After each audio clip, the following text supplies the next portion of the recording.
આજના સમયમાં સૌથી મોટી ચેલેન્જ છે કે બાળકોને સંસ્કાર કેવી રીતે આપવા. આપણે તો કોઈ પણ રીતે સમય પસાર કરી દીધો, પણ આજના જે બાળકો છે એ મોબાઈલ, એના મિત્રો, ટીવી, આ સોશિયલ મીડિયાના સંસર્ગથી માતા પિતા કે પરિવારનું કોઈનું માનતા નથી. એમાંય જે યંગ લોકો છે એ હંમેશા પરિવારથી દૂર રહેતા હોય છે. તો કુટુંબમાં બાળકોને સારા સંસ્કારો કેવી રીતે આપી શકાય?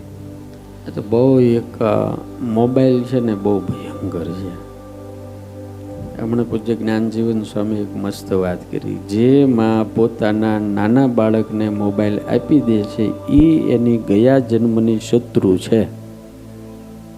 આવું બાળક છે, એને કંઈ ખબર નથી પડતી. અને આ બધા યુવાનો બહુ આજે અહીં બેઠા છે. મારે એમને એક વિનંતી છે, તમે પૈસાની હરીફાઈમાં કે હાઈ ફાઈ જીવન જીવવાની હરીફાઈમાં, દુનિયામાં આ જગતમાં ક્યાંય પૈસા કમાવાનો શોર્ટકટ છે,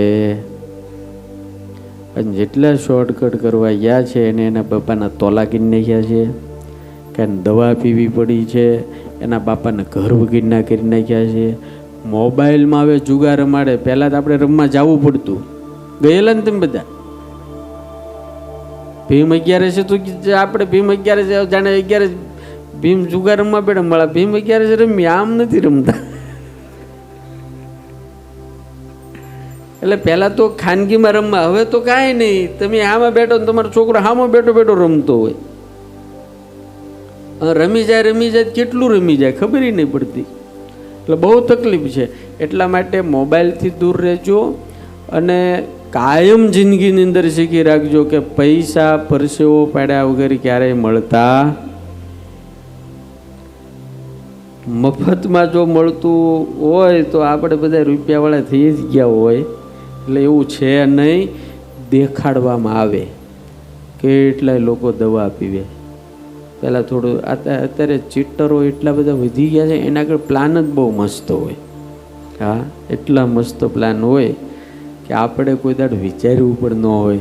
એટલે મારી યુવાનોને વિનંતી છે, બહુ સાવધાન રહેજો. કોઈ તમને લાલચ આપતું હોય ને, આ પડીકું ભાઈ 1500નું વેચાય છે, હું તને 2000માં આપ્યું, તો સમજી લેવાનું કે 2 પડીકા લે છે ને પછી 5 પડીકા હરકું ભેગું થાય ને પછી એ જતો રહે અને તમને જાય છો.